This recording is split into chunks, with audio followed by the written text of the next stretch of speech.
Today I Met is a conversation series that goes beyond small talk. We speak with people from our everyday lives and explore what makes us who we are. Action. Linda. Hey. It's so awesome to be here with you. It's fantastic to be here. Thank you. Lindy, I never got to ask you so many questions. I want to ask, tell me about your family. Tell me, where did you grow up? I grew up on a farm outside of Dodge City, Kansas. Thank goodness. Yeah, my bio dad was a bigamist during World War II. So you grew up in Kansas? I grew up in Kansas. Could hardly wait to leave. From the age of 2, I was trying to get out of there. I knew there had to be someplace else to go. Everyone wore the same clothes. Everyone was exactly the same. It was like the Stepford Wives, only Kansas style. I just never quite fit in there, and that's one of the reasons. If there were gay people, if there were transgendered people that lived there, it was unknown. It was a secret. Even things that didn't make any sense and didn't need to be secretive were secrets. You didn't want anyone to know how much your family made. You didn't want anyone to know that you ate catfish because that was a bottom fish. And no one should know that we ate catfish because that would mean we were really poor, right? So secrets, strange secrets. So much appearances. And oh, yeah, yeah. Tell me about your parents when you were growing up. How would you describe them? I had a lot of problems with my stepdad. My mother remarried when I was 6 years old. Mm-hmm. And I learned to wear a lot of personal armor as a result. You never quite know how to do that, But to wear it 24/7 gets in the way of authentic communication.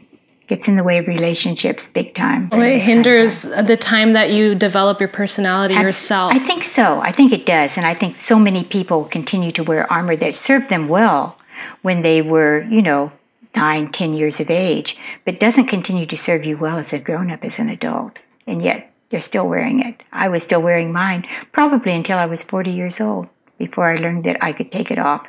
I always thought if I took it off and laid it down, it would make me vulnerable to the world, and I'd be like a turtle without its shell. How has your life changed since you said up until you were 40 you had that personal armor? I did.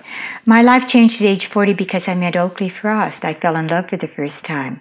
I'd been married twice before, but I didn't know what people were talking about when they said that they had those butterflies, and could hardly wait to hear the guy's voice on the phone. And I thought that was something that you saw in movies. I didn't think it was real. And I married a grown-up for the first time. That made a difference. That's beautiful. Yeah, we've now been married for 25 years. How would you describe your personality when you were younger? Oh, I was a total klutz and a nerd. The word nerd didn't exist when I was a kid, but that's what I was. I was a girl debater in high school. I was the one with the briefcase. I was smart and trying to hide it. And I felt totally inadequate because I just didn't seem to develop as a woman very quickly. So I never quite learned girl games as to how do you flirt? How do you make the other person you're with bigger than? How did you see yourself? I wanted to be a boy. I didn't like her. I wasn't comfortable being a girl. In the 40s and 50s, all you were destined to do was find the right guy, marry a professional, and have children. That was laid out for you. Well, but I want to paint. I want to write. I want to ride horses. I can't even define what I want, but I know I want more than this. And not having a release for it. And seeing your friends pick the professional, get married, have children. I did the same thing. And then wondering why you weren't happy, why it wasn't fulfilling, why it didn't work. And often it didn't work. What is something that your thoughts have radically changed on over your life? The need for girlfriends in my life, the need to have close relationships with women. I grew up thinking that it was all about finding the right guy, marrying him, that somehow or another his profession would rub off on me. His attitudes toward life would be my own. I didn't have to be well-formed or a person on my own right because I could sort of absorb and blend into whomever I was wedded to, right? That's what we all grew up with back then. Now I recognize how important it is not only to be my own woman and my own person, but how terribly important my girlfriends are to me. I think we live in a very ageist world. Boy, do we. And our value as women hinges on our teenage looks. You're one of those people who throws that out the window, and I want to know about that. It's all attitude. It's all attitude, sweetheart. Every bit of it's attitude. I'm 75, and It's not easy getting older, although things have changed. Like when I was in my 20s, contact lenses came along. Birth control came along when I was in my late teens. These were tremendous benchmarks in terms of aging. For me, when I think of you, you exude confidence and you exude... Oh, it's a trick. It's all smoke and mirrors. It's attitude. You just put it on. It's posture.